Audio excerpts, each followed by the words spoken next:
नमस्कार एवं जय हिंद बच्चों आज हम व्याकरण संबोध के अंतर्गत क्रिया पाठ पढ़ेंगे। सबसे पहले हम क्रिया की परिभाषा जानेंगे कि जिस शब्द के द्वारा हमें किसी कार्य को करने या होने अथवा किसी घटना को पूरा होने की सूचना मिलती है उसे क्रिया कहते हैं। आइए बच्चों कुछ उदाहरण देख लेते हैं।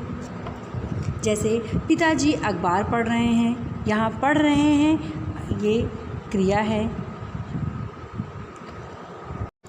शेफाली और सोनल पेपर दे चुकी हैं, तो दे चुकी जो हैं वो क्रिया है। क्षितिज जॉन को पुस्तक देता है, तो देता ये क्रिया है। यहाँ पर प्रत्येक भाषा में क्रिया का बहुत महत्व होता है। क्रिया के बिना कोई भी वाक्य पूरा नहीं होता। यदि वाक्य में कुछ और ना भी हो तो भी केवल क्रिया से ही वाक्य का अर्थ स्पष्ट हो जाता है। जैसे जाओ, बैठ जाओ, खड़े हो जाओ, ला दो, दौड़ो दौड़ो, रुको रुको। इन सभी वाक्यों में कौन किससे कह रहा है यह स्पष्ट नहीं होता, परंतु भाव हमें पता लग रहा है। अतः क्रिया का बहुत महत्व है। धातु यानी रूट। क्रिया के मूल रूप को धातु कहते हैं, जैसे खा, लिख, पढ़ आदि। अब यहाँ देखिए बच्चों, दो वाक्य मैं आपको बताती हूँ। सिंह दौड़ रहा था, फूल सुंदर हैं।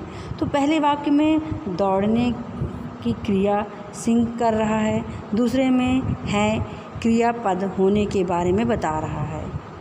क्रिया अनेक रूपों में हमारे सामने आती है, जैसे जाता है, जाएगा, गया, जा चुके, जाओ, जाना चाहिए आदि क्रिया के सामान्य रूप हैं। इनका प्रयोग वाक्य में अर्थ और काल के अनुसार होता है। इन सभी पदों में जा सामान्य है, इसे ही क्रिया का मूल रूप या धातु कहते हैं। क्रिया के भेद। कर्ता के कार्य का असर अथवा फल जिस पर पड़ता है उसे कर्म कहते हैं। जैसे धीरज पुस्तक पढ़ता है, इस वाक्य में धीरज के कार्य का फल पुस्तक पर पढ़ रहा है, अतः पुस्तक को कर्म कहा जाएगा। कर्म के आधार पर ही क्रिया को दो भागों में बांटा गया है, सकर्मक क्रिया और अकर्मक क्रिया।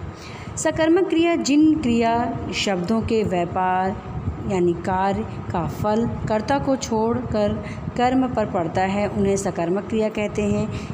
इन वाक्यों में कर्म का होना आवश्यक होता है, जैसे कृष्ण ने कंस को मारा, मैंने पुस्तक पढ़ी, तुमने बिस्तर उठाया।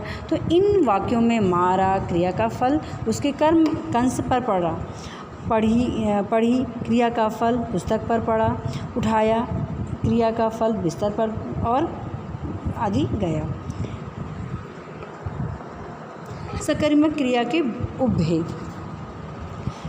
इन्हें दो भागों में बांटा जाता है, जैसे एकार्मक क्रिया और द्विकर्मक क्रिया। एकार्मक क्रिया जिन वाक्यों में क्रिया का आधार एक कर्म होता है उन्हें एकार्मक क्रिया कहते हैं। जैसे सभी सामान्य कथन इस श्रेणी में आते हैं, जैसे रात दिन टीवी मत देखा करो।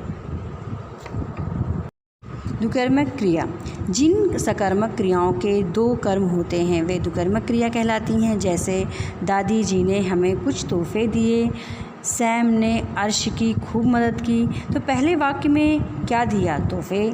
किसे? हमें। दूसरे वाक्य में क्या दिया?